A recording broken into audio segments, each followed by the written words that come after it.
never sought information for a living. That is to say that ever since he returned from Korea, after having served with the armed forces, he had been working as a private investigator in Montreal. William Hamilton, a rich industrialist, had gotten in touch with him regarding a simple vandalism issue. Nothing to write home about. Not worth hiring a private eye either, just so he can drive for hours on rough roads. But that's how it had always been.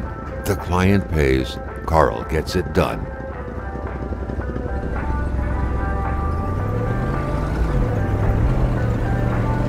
They had set up to meet at the general store, his client's business. Well, actually, the entire village had William Hamilton's name written all over it.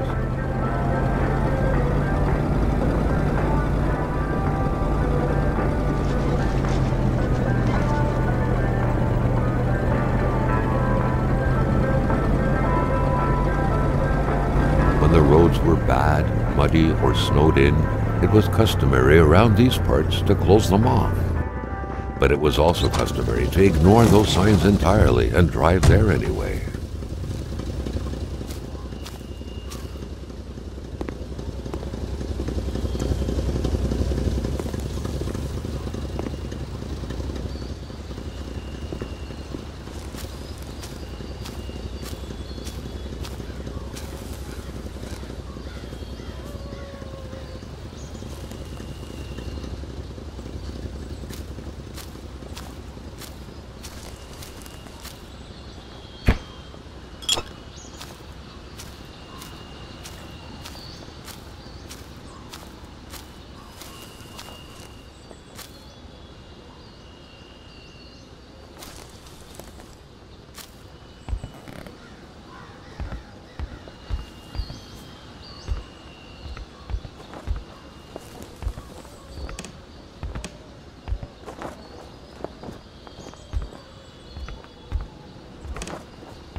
Hamilton never mentioned a road-blocking barrier. Why was it needed here in the back of Beyond? That would, however, be a mystery for another day. Carl had waited long enough for someone to come and raise it. Hamilton is waiting for Carl in the general store. It was time for him to get down to business.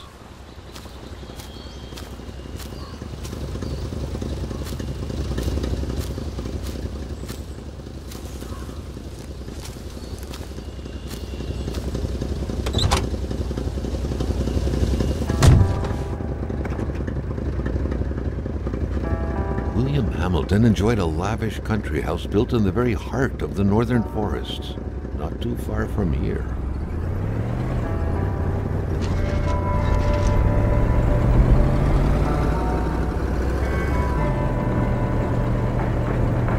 The local populace was divided when it came to the affluent man. Some saw a wealthy philanthropist dedicated to improving the region's economy. Others an aging Englishman who would do anything to further his fortunes. And those ones hated him enough to go on about scheming against him. Hamilton had recently acquired a few local businesses, but the last straw was the reopening of a mine, which gave rise to a wave of protests and threats from the Cree people.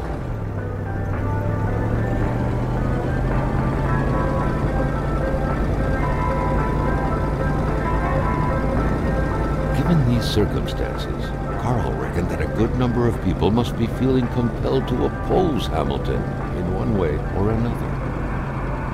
So far, only the industrialist's house had been a target, but soon enough, Carl thought, the target would become the man himself.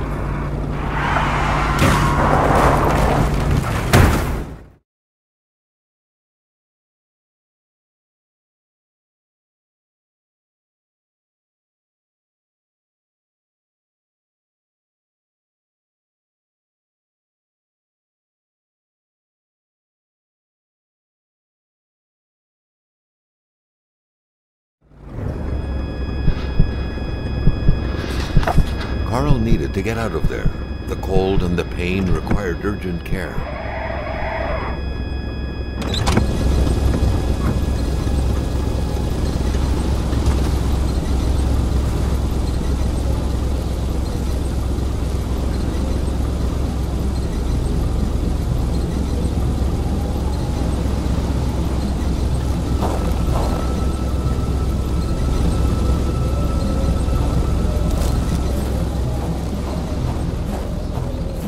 The driver had taken off. It was still best to check it out and leave nothing to chance. Carl needed help.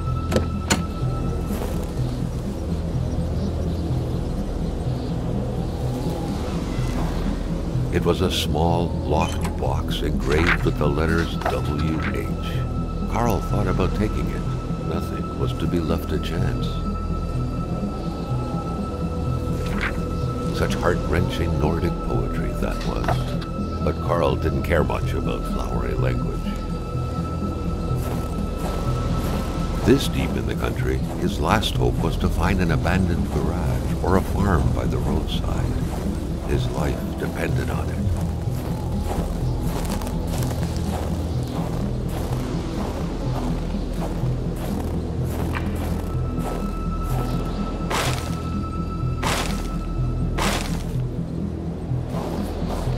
Complaining was not in Carl's nature. It would take more than light injuries to interrupt his investigation.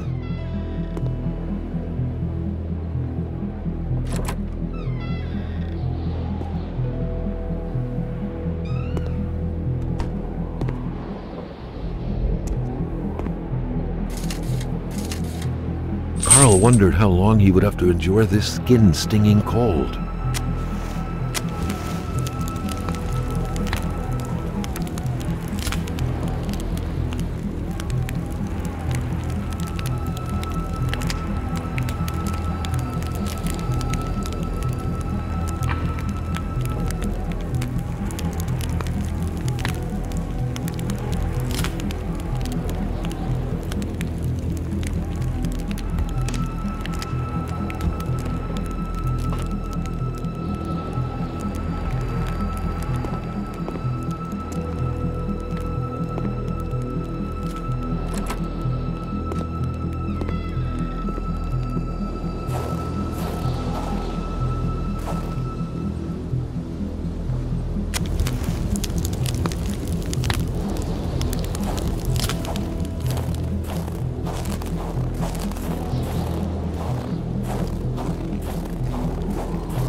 Always carried his log on him, in which he scribbled down thoughts and leads alike during the course of his investigations.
military training had made him a very punctual man. Being late to his meeting with Hamilton was out of the question.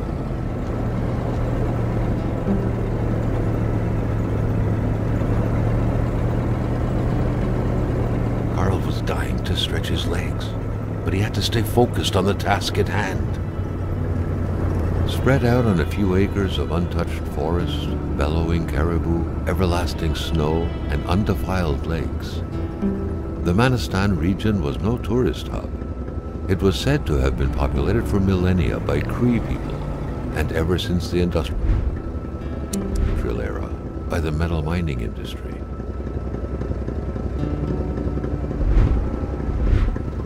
Carl's military training had made him a very punctual man.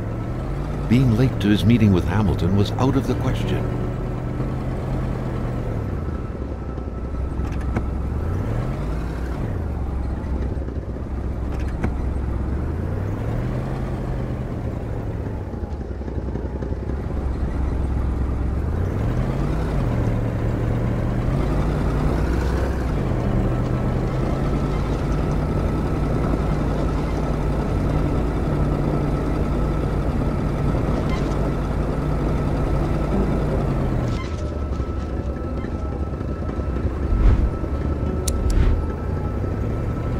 Was running on fumes. Good thing that the general store was close by.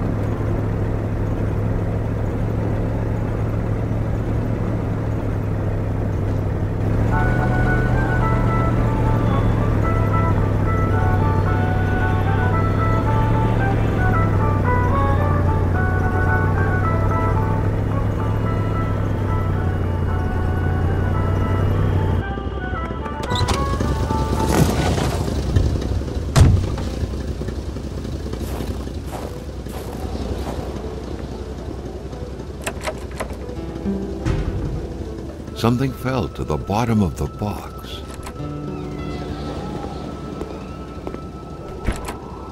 A milkman had to drive by every week to fill the bottles. The fresh milk indicated a recent visit. Carl had no trouble recognizing his employer. He had been killed. There was no need to be a detective to figure that out. But only a detective could have noticed that the killer had to have been very close, that the fatal blow had been given before the victim even realized.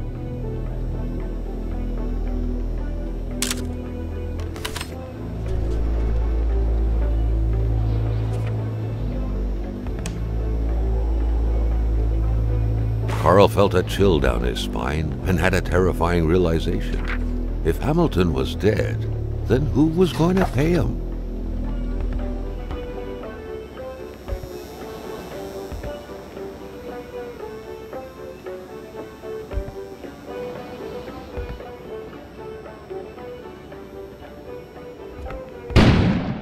An explosion suddenly occurred outside.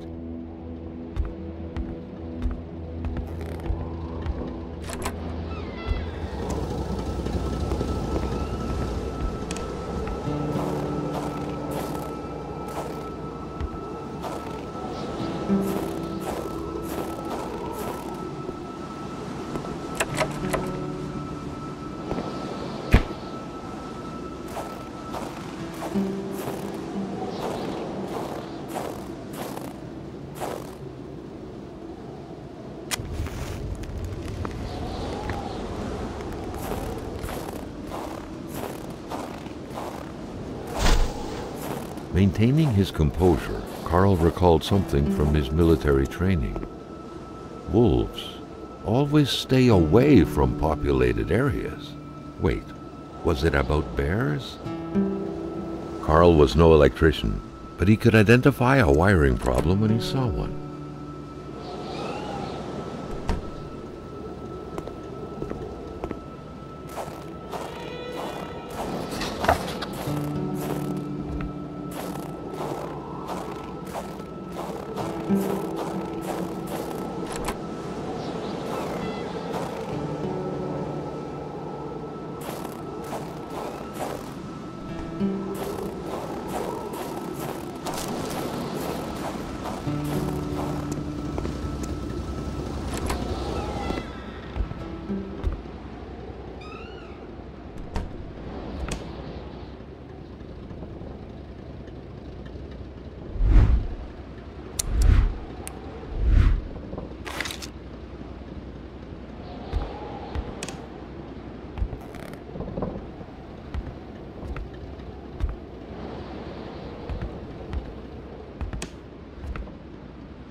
According to that log, it seemed like the whole village owed some money to the general store.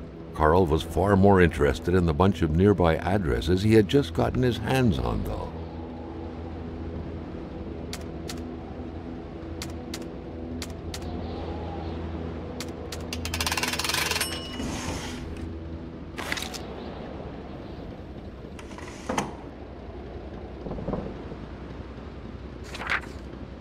Carl knew that Gilles Lachance was in charge of the general store. That made him one of Hamilton's employees. A very angry employee, as Carl could plainly see.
Carl was no electrician, but he could identify a wiring problem when he saw one.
A radiator without power is as good as a wood stove without logs.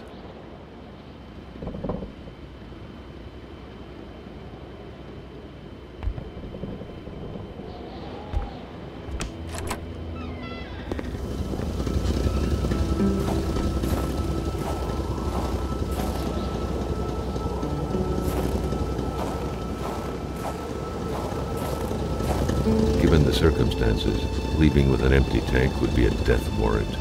Carl had to refuel. The pumps wouldn't surrender their divine nectar so easily. In all likelihood, they had to be switched on from inside the store.